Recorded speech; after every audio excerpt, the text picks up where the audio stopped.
tadi hampir 2 jam ya ngomong dari banyak banyak hal.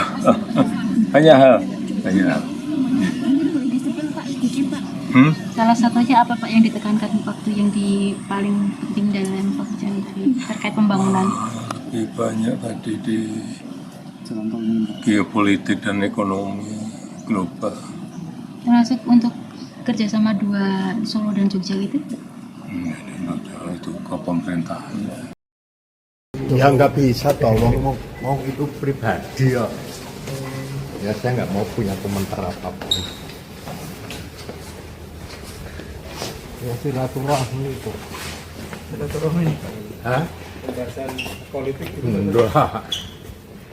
Pribadi aja enggak lah. Selamat ya.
Pak Prabowo lagi serius menghadap atasannya. Lagi serius menghadap atasannya. Atasannya sedang sibuk bikin gimmick-gimmick di akhir masa jabatannya. Saya pikir itu.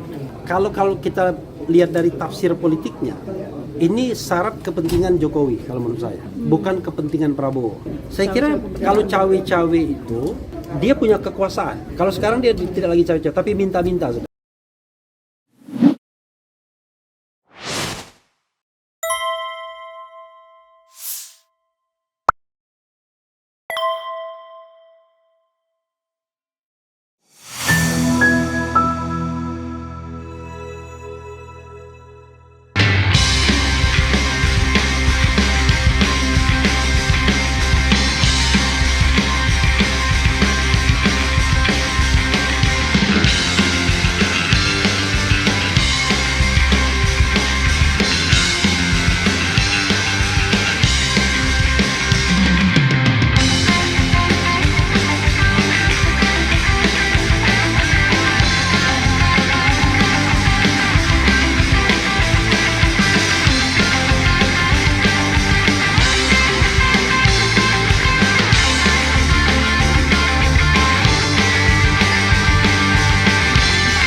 Tadi pertanyaannya saya ulangi bahwa apa kode pertemuan Jokowi sama Prabowo tadi malam.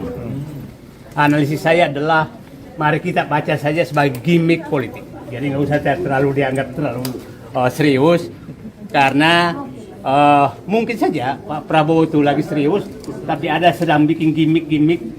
Tiap hari kita dengarkan gimmick. Dia katanya akan pulang ke Solo pakai pesawat komersil. Dia tidak akan menghadiri pelantikan. Itu gimmick politik. Jadi anggap saja pertemuan Prabowo tadi malam dengan Jokowi gimmick politik untuk mengacaukan analisis yang berkembang. Jadi saya tidak sangat sekali tidak serius memandang pertemuan tadi malam karena kita juga tidak tahu, jadi anggap saja Pak Prabowo lagi serius menghadap atasannya. Lagi serius menghadap atasannya.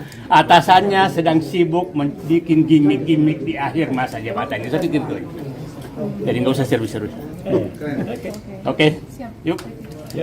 Masih ada? Mas Refli. Pasien berikutnya. Apa? Pasien berikutnya. Saya tidak setuju dengan saya jujur. Itu gimmick gitu ya. Itu red house ya. Pak Refli, apa upaya kita Pak Refli mencegah Mulyono? Ini kan semalam Kenapa? semalam ini kan Pak Prabowo dan Pak Jokowi itu makan malam bersama. Sedangkan sebentar lagi ada agenda pelantikan presiden dan wakil presiden terpilih.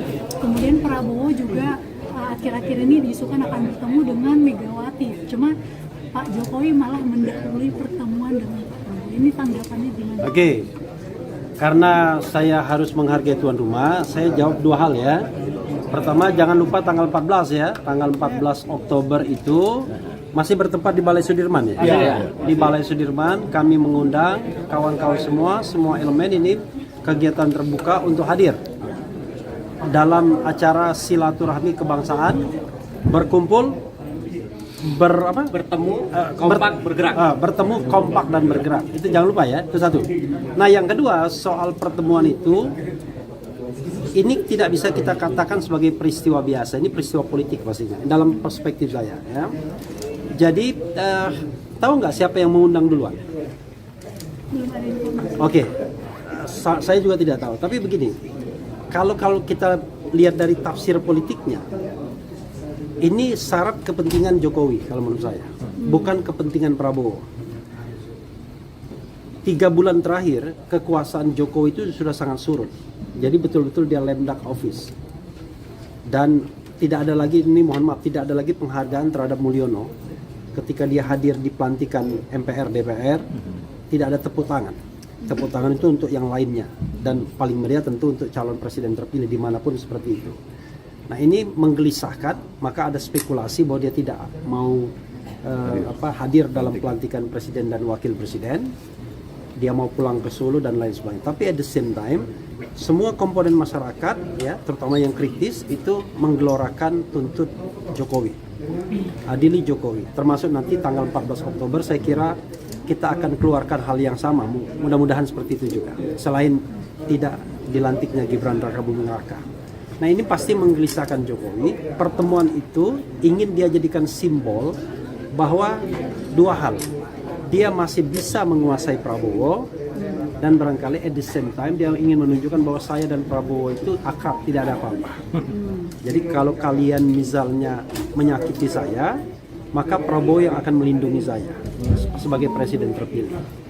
Itu yang saya kira kesan yang ingin ditampilkannya ke publik. Tapi tentu di dalam ruang tertutup itu pasti ada negosiasi yang dibicarakan secara serius, yang tentu tidak untuk konsumsi kita. Untuk konsumsi kita kan cukup dengan bahwa dia bertemu, ada foto dibuat, ada equil di sana, selesai kan begitu. Itu konsumsi publiknya. Tapi pasti ada pembicaraan yang serius. Saya kira salah satu pembicaraan serius adalah dua hal. Bukan salah satu, dua hal. Jaminan keamanan dia dan keluarganya, plus pelantikan Fufu Fafa, itu dugaan saya, ya.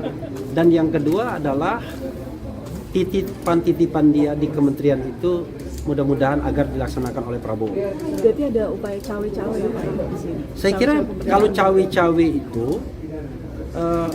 dia punya kekuasaan. Kalau sekarang dia tidak lagi cawe-cawe, tapi minta-minta sudah. Iya, saya kira bukan cawe-cawe, tapi minta-minta.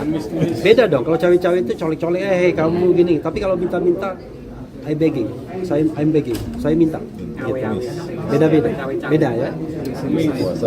Oke, apalagi cukup. Pak, kan ada isu kalau PD itu ada rencana gabung ke pemerintahan Prabowo. Apakah ini juga salah satu upaya Pak Jokowi untuk memutus? Jadi kalau kita kelompok tanggal 14 Oktober itu kelompok yang tidak galau dengan PDIP mau gabung atau tidak dalam pemerintahan.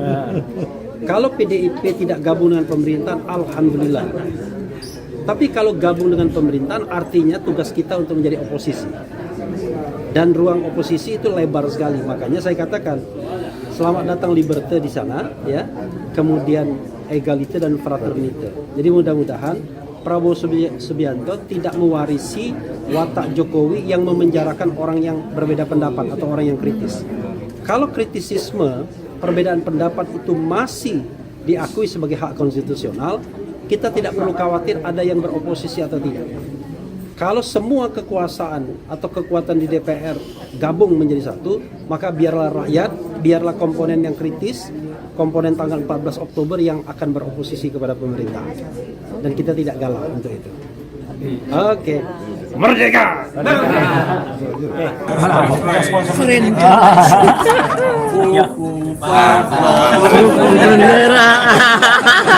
Kesempatan ini nanti silakan kalau ada tanya, tapi kesempatan ini saya ingin memanfaatkan untuk menjawab karena banyak sekali pertanyaan ke saya, siapkah saya untuk dipanggil ke Bareskrim?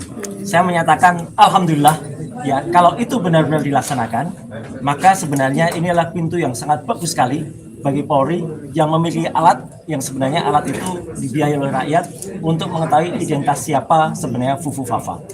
Sebenarnya meskipun kita tahu, ya saya sudah tahu 2 minggu yang lalu dan alhamdulillah salah satu media Bocor Halus sudah menyampaikannya kemarin bahwa sebenarnya BSSN pun ya Badan Cyber dan Sandi Negara sebenarnya sudah menyampaikan bahwa Fufu Fafa adalah orang yang selama ini kita sebut 99,9% adalah wakil presiden terpilih.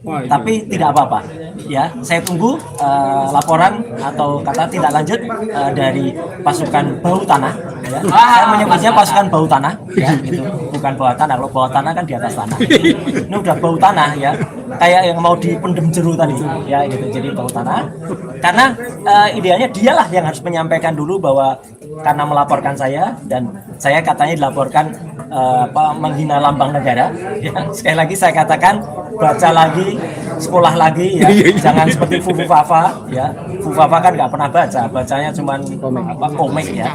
Gitu. Karena lambang negara itu sesuai dengan Undang-Undang Dasar 1945 adalah di pasal 36A itu adalah burung Garuda Pancasila. Jadi sekali lagi kita tunggu dan semoga justru dengan pemeriksaan dari Bareskrim, ya Bareskrim nanti harus meneliti akun itu dan kemudian diungkap sesuai dengan temuan BSSN. Dan satu lagi, kalau alhamdulillah nanti insya Allah kalau temuan dari Fakultas Psikologi Universitas Indonesia Prof. Hamdilu itu akan keluar, maka itu akan jelas siapa sebenarnya Fufu Fafa dan itu adalah membantu kita untuk menegaskan bahwa kita tidak ingin dipimpin oleh salah satu pimpinan yang cacat moral, cacat etika dan terjebak dalam segala hal yang sangat tidak bagus bagi Indonesia. Ya kita dukung presiden terpilih, tetapi kita tidak sama sekali tidak menerima kalau wakilnya adalah seperti itu. Bisa dong. Ya. Ngeri, ngeri, ngeri, ngeri. Oke. Saya hanya ingin di sini saya ingin menegaskan bahwa ini kali pertama saya tampil setelah saya diundang sebagai profesor tamu mengajar di Turki selama 2 tahun itu. Ya, dan ini karena saya benar-benar merasa prihatin. Jadi saya ingin menegaskan bahwa acara 14 Oktober yang digagas oleh adik saya Faisal Asghar, ya, Faisal Asghar ini bukan acara yang asal-asalan. Ya. Acara yang memang benar-benar dipersiapkan untuk kembali mempersatukan bangsa Indonesia. Saya ingin semua hadir tanpa ada ketakutan, ya, karena ini kita butuh persatuan. Kita sudah mengalami kemarin ada pembubaran acara di Grand Kemang, ya, tapi jangan takut, ya, karena saya yakin pemerintah seharusnya tidak mengulangi kesalahan lagi. Mari kita datang, mari kita bersama-sama. Ini berdasarkan keprihatinan kita masing-masing. Kembali kita bersama. Nggak usah bingung, saudara-saudaraku sekalian setanah air. Jangan takut mau berapa juta manusia, berapa miliar manusia datang ke Indonesia. Ketika kita bersatu, kita kuat, kita bisa usir siapa saja yang ingin menguasai Indonesia tercinta. Setuju? Setuju. Persatuan adalah lambang dari kejayaan Republik Indonesia. Kedaulatan kita sudah sangat tiada. Kenapa saya bilang berkali-kali saya katakan kedaulatan?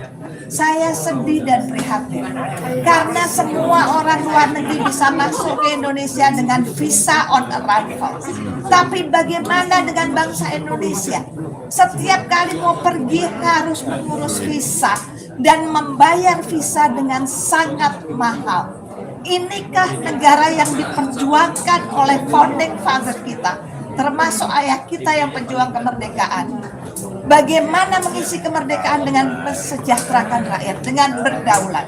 Mari bersatu, mari hadir di 14 Oktober, tunjukkan persatuan negara kita, tunjukkan persatuan bangsa Indonesia. Merdeka! Mantap!